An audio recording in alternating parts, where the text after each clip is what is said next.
Même à mon pire ennemi, je ne conseillerais pas d'entreprendre le chemin de la migration irrégulière, nous confie Jean Koivogui, émigrant retourné en Guinée depuis quelque temps. Ce jeune a vécu de pires atrocités qui puissent exister dans la vie d'un être humain. Il raconte son périple. Une fois on a payé l'argent pour traverser, pour aller en Europe. Une fois sur la zone Méditerranée, il y a eu un problème. Il y a eu beaucoup de cas de morts. Les gens se noyaient. Comme je savais nager, je nageais, mais sur le coup, je n'avais plus la force de nager. Là, je voyais un bidon qui venait vers moi, rempli d'essence, parce qu'on mettait des bidons d'essence.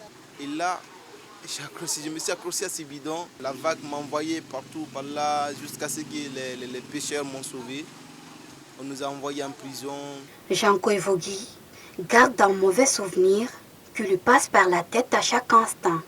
Celui d'avoir vu son ami mourir sous ses yeux par l'effet de la torture. Déjà au bercail, il s'estime chanceux d'être encore en vie et rend grâce à Dieu.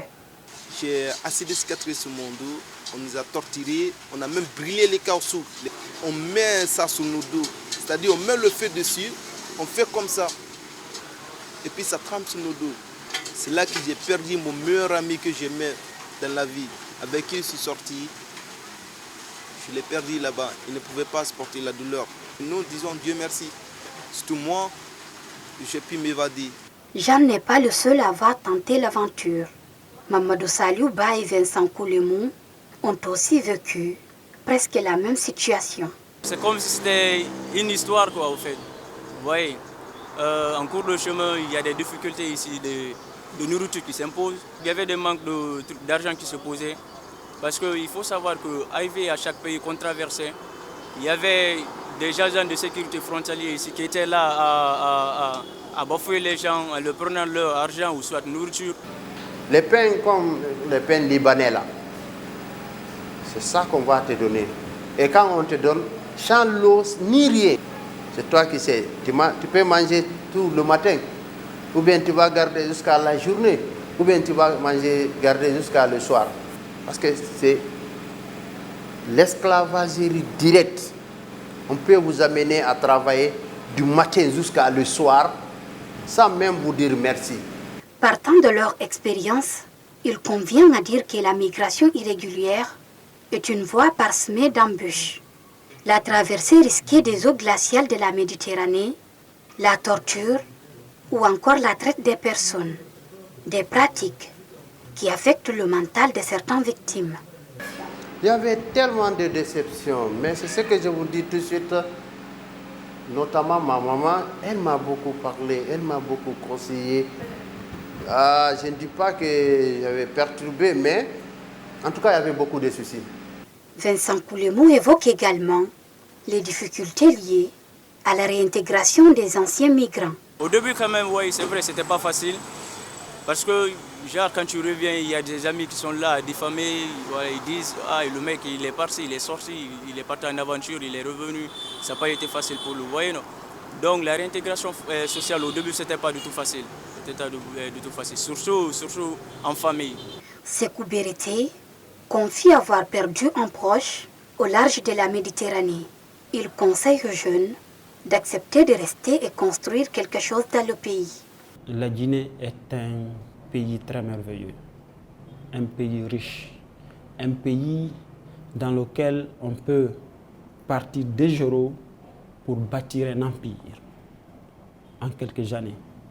Il suffit de croire en nous, de nous former, de travailler sur nos projets, d'enlever le rêve d'Eldorado qui se trouve ailleurs. La Guinée est un Eldorado.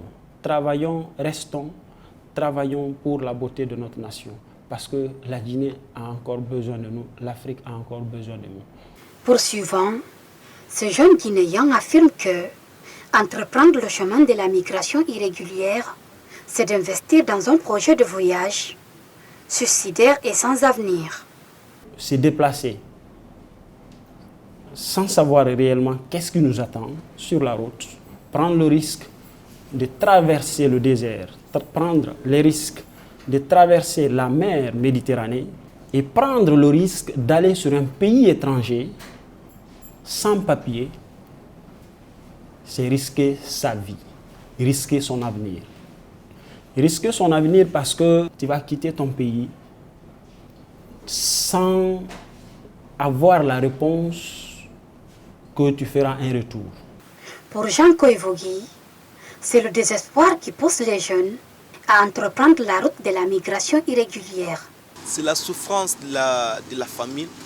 Moi, j'ai essayé de me sacrifier. J'ai dit, bon, comme dans la famille, malgré que j'ai une grande sœur, mais je suis le premier garçon. Je dis donc moi je vais essayer de me sacrifier, sortir et faire sortir la famille de la misère. Tous conscients des cicatrices que peuvent laisser cette aventure, ces anciens migrants interpellent la jeunesse sur les risques et leur conseillent de ne pas commettre les mêmes erreurs qu'ils ont commis par ignorance. Tous ceux qui veulent sortir par la même voie, moi je ne les encourage pas. Je leur dirais que le chemin est vraiment dangereux. C'est en quelque sorte l'enfer sur terre, quoi. Je les décourage catégoriquement. Catégoriquement. Si je peux les empêcher de partir, je ferai de tout mon mieux pour les empêcher de partir. Depuis la nuit des temps, la migration existe dans le monde. Ce phénomène s'est beaucoup multiplié ces derniers temps. Cependant, l'Afrique est de loin le continent le plus touché par ces mirages. Une réalité qui est due au faible taux de croissance économique, le manque d'emploi, en somme la pauvreté des populations. Les jeunes confrontés au chômage désespèrent et entreprennent le chemin de la migration.